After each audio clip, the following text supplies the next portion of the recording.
Here is shown a male Indian ring-necked parakeet, also known as the Piscataquilla torquata.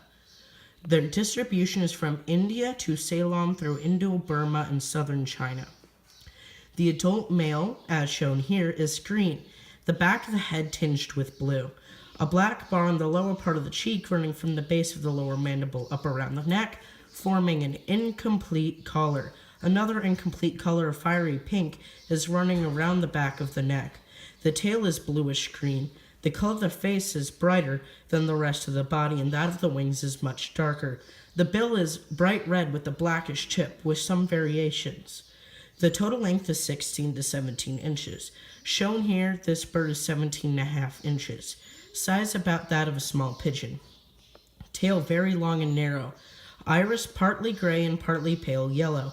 The adult female differs from the male in being entirely green with a slightly more yellowish tinge.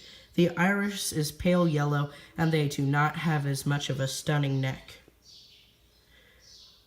The Indian ringneck has been known in captivity from the very early times and was often kept as a pet by the Romans. One Roman writer informs us that his parakeet was taught to talk by striking it on the head with an iron rod, its skull being so thick that no milder method of discipline was sufficient to compel its attention to its lessons. Needless to say, the modern ringneck does not possess such remarkable cranial development, and its owner will do well to adopt the more normal plan of repeating constantly in its hearing the words it is desired that it should to learn, particularly at times when the bird is resting quietly with its mind unoccupied in other directions. The ringneck parakeet stands cage life well, life in the wild better, and it loves aviary. It's an Indian ring-necked parakeet. This bird was bitten by an African gray, who was mistakenly put there on the perch with his other bird. Here is an African gray. As you can see, because of this size, this bird has a clear advantage. After this all happened, this poor little guy was turned into the bird shelter full of feathers.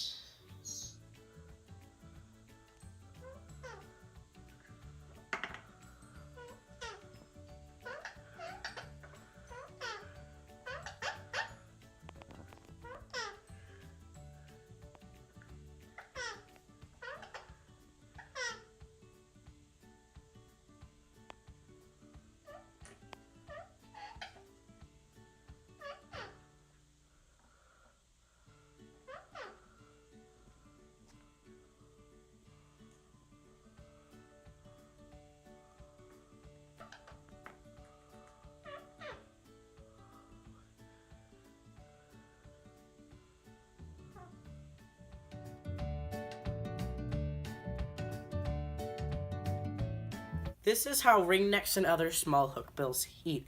They hold the food in one claw and take small bites of it, consecutively going around the sides and the top.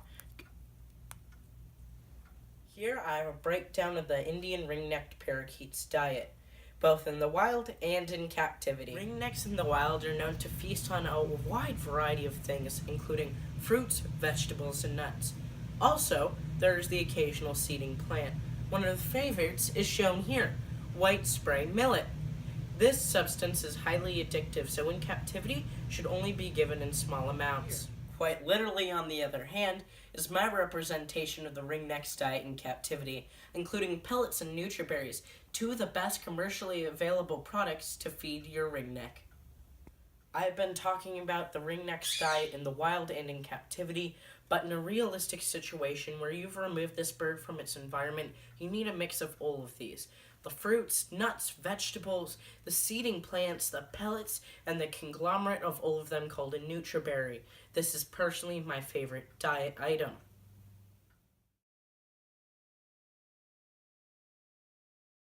Anatomy of a ringneck. Here we have the beak and the eyes, which have pretty obvious uses. This is for self-defense, eating, and they have a fleshy tongue used to communicate. Here we have their eyes, as I said, and they have total control over their pupils, so they can dilate them to show when they're angry.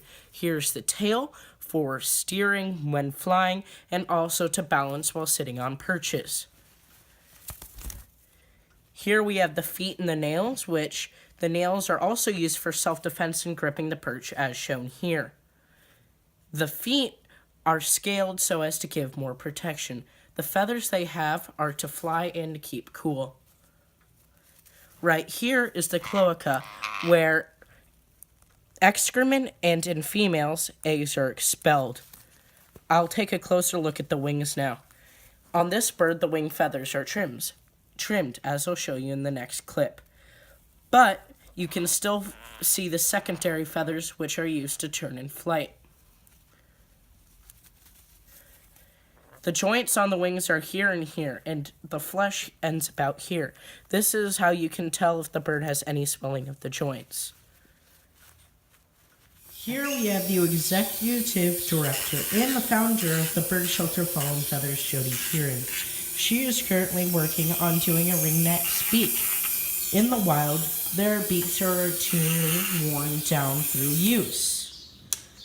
As shown here, his beak is slightly overgrown. In captivity, what we do to prevent injury from this kind of exposure from the overgrown beak is to trim it down after a certain amount of time.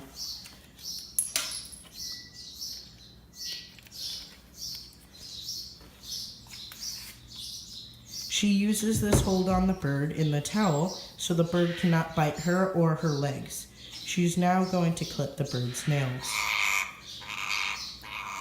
The bird is not hurt during this process. It's just like clipping your own fingernails or hair.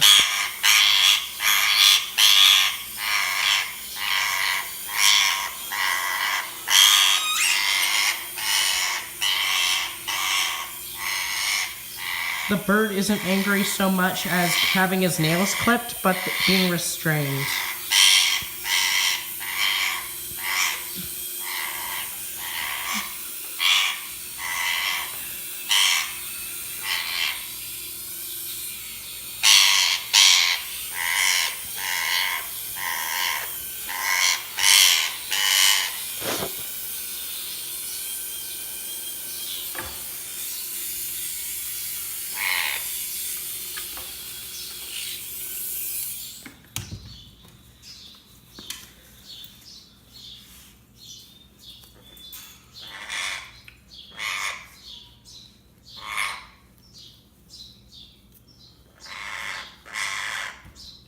She is now moving on to trim the flight feathers of this bird's wings.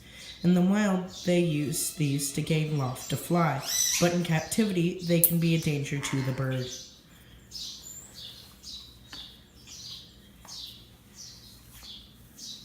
They are routinely clipped just like the beak and nails.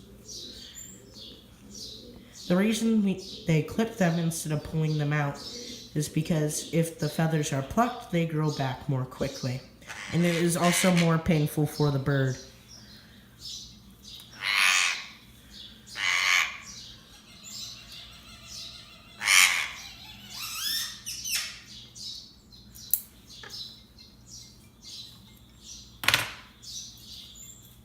Ringneck's feathers, and other birds for that matter, fit together like Velcro. Yeah, that's right, isn't it? We have a zoomed in shot here so you can see how well they fit together. They also do a process called preening, in which they take oil from a gland at the base of their tail and spread it through their feathers so they stick together better.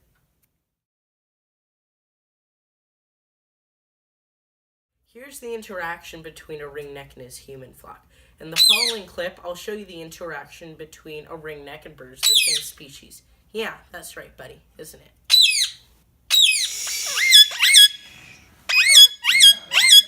Be quiet.